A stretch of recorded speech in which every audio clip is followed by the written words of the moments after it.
Votre invitée aujourd'hui, Béatrice Rulle, Sania Douvnac, elle est candidate égalité et équité au conseil administratif de la ville de Genève. Bonjour Sania Douvnac. Bonjour.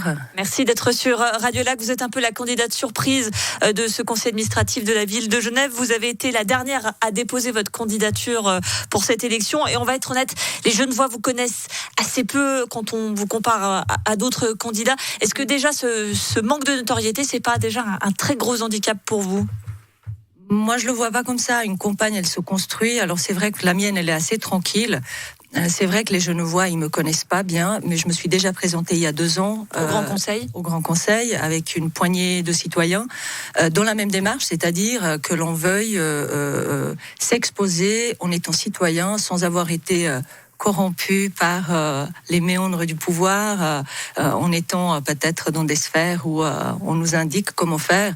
Et nous, on venait fraîchement de nos foyers à s'insérer dans la vie politique, parce que la vie politique nous concerne tous. Une totale indépendance au point que vous êtes la seule à vous présenter dans votre parti égalité-équité.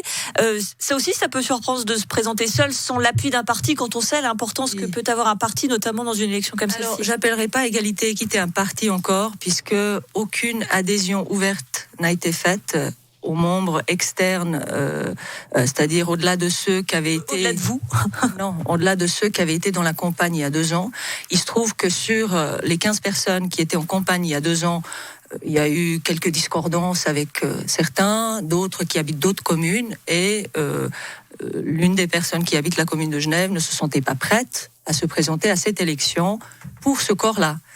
Il se trouve qu'en raison de non-ouverture d'adhésion à d'autres membres qui seraient intéressés à nous rejoindre, on n'a pas les finances. Et donc, pour se présenter au conseil municipal, c'était compliqué financièrement.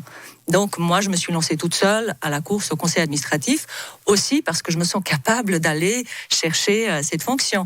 Mais après, est-ce que la population suivra, parce qu'ils ne me connaissent pas et qu'ils ne savent pas vraiment ce que je défends? Est-ce qu'ils ont vraiment besoin de nous connaître personnellement, ou est-ce que c'est vraiment les idées et la politique qui nous qui devraient intéresser? C'est la question que je me pose, et c'est la question que je pose sur la table avec ma candidature. C'est sûr que c'est un handicap. Tout de même, quand on est seul, on ne peut pas non plus se démultiplier. On imagine bien que c'est quand même une difficulté pour vous. Oui, c'est vrai. Et j'ai pas la machine derrière. Moi, j'ai pas des dizaines de personnes qui relayent mes publications, qui me mettent en avant, entre guillemets, qui, contactent le réseau pour élargir justement la base qui pourrait être intéressée par le vote. Après, grâce à vous et à d'autres médias qui m'ont offert quand même une plateforme, le temps d'une entrevue, j'ai quand même eu l'opportunité de me présenter un minimum par rapport à mon parcours, mes envies, pourquoi je me présente, dans quel domaine je souhaite agir, encore qu'il y a 5 départements, et même si on a des prédilections, si on est élu, on peut tomber tout à fait ailleurs, et puis il faut être apte et capable d'assumer ces fonctions-là aussi. Parmi vos priorités, alors il y a, comme le nom de votre parti l'indique, l'égalité entre femmes et hommes. Vous étiez notamment très engagé dans la grève des femmes, mais c'est un sujet dont se sont emparés à peu près tous les candidats et tous les partis. Qu'est-ce qui vous différencie, vous ? Ce qui me différencie, moi, c'est que moi, je l'ai vécu, cette inégalité, dans ma vie professionnelle. Je n'ai pas eu gain de cause devant les tribunaux. On ne peut bien parler que de ce qu'on connaît ? Je pense que quand on est touché, on peut en parler différemment. Peut-être avec cette expérience du terrain, on n'est pas que dans l'abstrait. Moi, j'ai la capacité d'être dans l'abstrait, mais pour l'avoir vécu dans un contexte très particulier, je peux très bien m'imaginer ce que vivent d'autres groupes de personnes discriminées par rapport à l'égalité entre femmes et hommes, ou égalité tout court. Et donc concrètement, vous proposez quoi pour si ce n'est annuler, au moins limiter cette inégalité ? En ville, il faudrait faire, la ville le fait déjà, il faut le dire, il faudrait faire des campagnes de sensibilisation, il faudrait très certainement... Cette campagne concernant les panneaux de signalisation, vous estimez que c'était une bonne initiative ? Je sais qu'elle a suscité pas mal de réactions.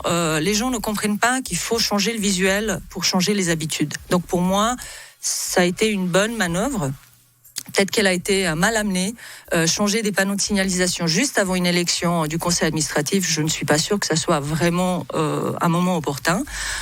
Ils auraient peut-être pu le faire avant, voire attendre la nouvelle équipe et puis proposer à la nouvelle équipe ce changement-là, à condition évidemment qu'elle l'accepte, mais c'était peut-être ça aussi l'enjeu. Ils doutaient peut-être que ça ne passe pas, puis ils l'ont fait maintenant. Mais nous, dans le collectif donc de la grève féministe du 14 juin, on discute pas mal de ces choses-là et on a parfaitement la conscience que le visuel doit changer, il faut en parler, il faut en reparler pour que les gens comprennent qu'il y a vraiment un problème. Je vous laisse finir cette phrase. Moi, conseiller administratif de la ville de Genève, je m'engage à... Je m'engage déjà à être correcte au niveau de la gestion de mon mandat, rigoureuse, à respecter l'éthique et à revoir en fonction du département que je pourrais éventuellement avoir, ce qui se passe dedans, qu'est-ce qu'on peut améliorer pour le bien-être de la population qu'on représente. Merci beaucoup Sania Douvniak, candidate égalité-équité au conseil administratif de la ville de Genève. Merci à vous Madame Roule.